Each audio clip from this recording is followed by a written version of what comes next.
Hi friends, welcome to Sravanthi kitchen secrets. ఈరోజు అయితే అమ్మతో కలిసి కిచెన్లో వంట చేయబోతున్నాను. ఈ పంచమాడిపళ్ళు అండి, మా శ్రీకాకుళం సైడ్ చేస్తారు అలా పంచమాడిపళ్ళు. అమ్మతో కలిసి వెజిటేబుల్ కట్ చేసుకుంటూ అలా కబుర్లు చెప్పుకుంటూ ఈ లాగ్ని అయితే చేశాను. ఈరోజు పంచమాడిపళ్ళకి ఏమేమి వండుతామంటే sambar, all mixed vegetable curry, rice, రసము, పరమాన్నము, అలాగే పొంగడాలు కూడా వండుతాము. పక్కన సాంబార్ కూడా పెట్టేశాను. ఇగోండి పొంగడాలకైతే నేను కేజీ బెల్లం తీసుకొని కొంచెం వాటర్ వేసుకొని గ్యాస్ మీద పెట్టుకొని అలా కర్ర తీసుకోవాలి పాకం వచ్చేంత వరకు. లేత పాకము. పిండి అయితే నేను 4 గ్లాసులు నైటే నానబెట్టుకున్నానండి. రైస్ నానబెట్టుకొని మార్నింగు వడకట్టేసి మిల్లీ పట్టించుకొని తీసుకొచ్చేసాను. కొంచెం తీగపాకం వచ్చాక ఈ పిండిని వేసి బాగా మిక్స్ చేసుకోవాలి ఉండలు లేకుండా.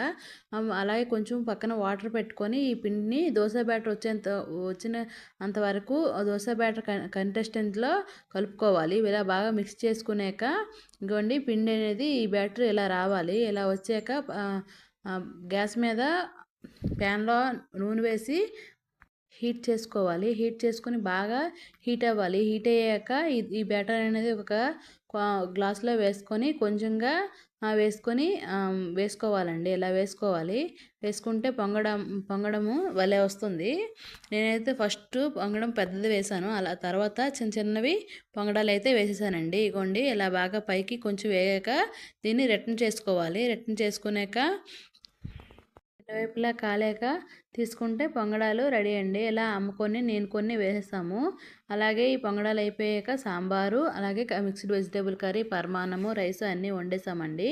నైట్ అమ్మ అయితే ఇలాంటి వంటలు ఈజీగా వండేస్తుందండి. పిండి వంటలు ఏవైనా సరే అన్ని వంటలు వచ్చు అమ్మకైతే. నేను ఒకటే వేస్తే అమ్మ 2, 3 ఒకేసారి అయితే వేసేదండి. చూడండి పొంగడాలు చాలా బాగా వచ్చాయి. సాఫ్ట్గా చాలా బాగా వచ్చాయండి, మెత్తగా.